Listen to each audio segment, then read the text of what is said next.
পথত speed breaker দি দিয়ক পথত স্পিড ব্ৰেকাৰ দি দিয়ক গতিৰোধক দি দিয়ক পথত গতিৰোধক দি দিয়ক গাড়ীৰ গতিৰোধ কমাই দিয়ক গাড়ীৰ গতিৰোধ কমাই দিয়ক কলকাতা বিভাগ হাই হাই পথ দুৰ্ঘটনাক কেন্দ্ৰ কৰি উত্তপ্ত চিপাঝাৰ অসমমালা পথ চিপাঝাৰৰ পৰা টংলা সংযোগী পথত নিশা সংঘটিত হৈছিল এক ভয়ংকৰ পথ দুৰ্ঘটনা এই দুৰ্ঘটনাত মৃত্যু হৈছিল তুৰাইগাঁও ৰেকিবুদ্দিন আহমেদ নামৰ এজন যুৱক নিশাৰ ভিতৰতে চিকিৎসালয়লৈ নিয়া হৈছিল যুৱকজনক কিন্তু যুৱকজনৰ মৃত্যু হোৱাত ৰাইজে অৱৰোধ কৰে চিপাঝাৰ টংলা সংযোগী পথ অসমমালা পথত বাহবাদী প্ৰতিবাদ সাব্যস্ত কৰে ক্ষোভিত ৰাইজে পথত শীঘ্ৰে গতিৰোধক দিয়াৰ বাবে ৰাইজে দাবী কৰাৰ লগতে পথ নিৰ্মাণত ঠিকাদাৰ গাফিলতিৰো অভিযোগ উত্থাপন কৰিছে ইয়াৰ লগতে মৃতকৰ পৰিয়ালক ক্ষতিপূৰণ দিয়াৰো দাবী তুলিছে ৰাইজে যোৱাকালি নিশা 8:30 বজাত আমাৰ গাঁৱৰে এজন উদীয়মান যুৱক ৰেকিবুদ্দিন আহমেদ তেখেত চিপাঝাৰ দিশৰ পৰা বৰিচুগা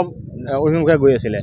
আৰু বৰিচুগা দিশৰ পৰা চিপাঝাৰ অভিমুখে গৈ থকা এখন তীব্ৰবেগী ডিআই বাহনে তেখেতক খুন্দিয়াই তেখেতে ক'ব পাৰি থিতাতে নিহত হৈছে আমি লগে লগে পাথৰীয়াত আৰক্ষী চকীৰ ভাৰপ্ৰাপ্ত বিষয়া তেখেতে আহি প্ৰথম পালে তেখেতৰ নিজৰ ব্যক্তিগত বাহনত এই বৰিচুগা প্ৰাথমিক চিকিৎসালয়লৈ লৈ গ'ল তেওঁলোকে গুৱাহাটী ৰেফাৰ কৰিলেও যদিও গুৱাহাটীত যোৱাৰ পিছত তেখেতক মৃত ঘোষণা কৰে আমি আজি ইয়াতে পথ অৱৰোধ কৰিছোঁ 3 মাহৰ ভিতৰত ইয়াতে 6টা দুৰ্ঘটনা হ'ল আৰু 3জন ব্যক্তি নিহত হ'ল তাৰপিছতো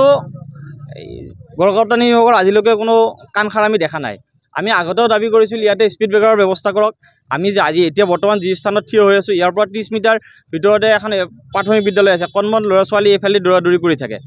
তেওঁলোকক বাৰম্বাৰ কোৱাৰ পিছতো ইয়াতে স্পীড ব্ৰেকাৰৰ ব্যৱস্থা নকৰিলে ঠিকাদাৰৰ বিভিন্ন গাফিলতি আমি দেখিছোঁ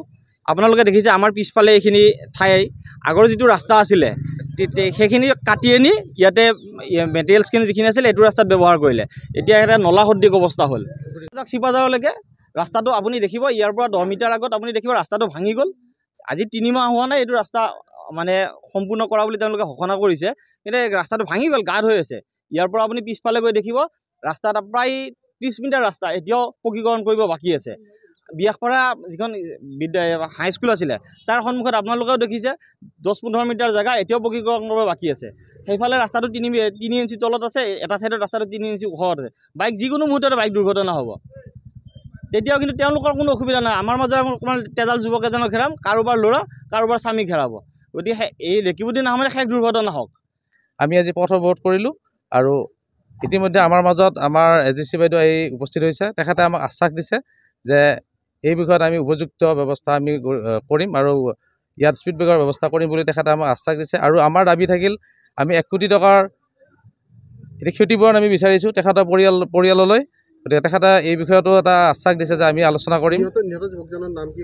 তেখেত ৰেকিবুদ্দিন আহমেদ তেখেতৰ ঘৰ আমাৰ বৰকলিয়াজাৰত তেখেতে দিন হাজিৰা কৰি জীৱন নিৰ্বাহ কৰিছিল যোৱাকালি 8:40 বজাত ৰাতি যোৱা নিশা তেখেতে ৰাস্তাৰেদি আহি থাকোঁতে এখন তীব্ৰবেগী ডিআই বাহনে তেখেতক মহতিয়াই লৈ যায় তেখেতক বৰিচুগা অসামৰিক চিকিৎসালয়ত ভৰ্তি কৰোৱা হৈছিল আৰু তেখেতক মোটামুটি মৃত ঘোষণা কৰে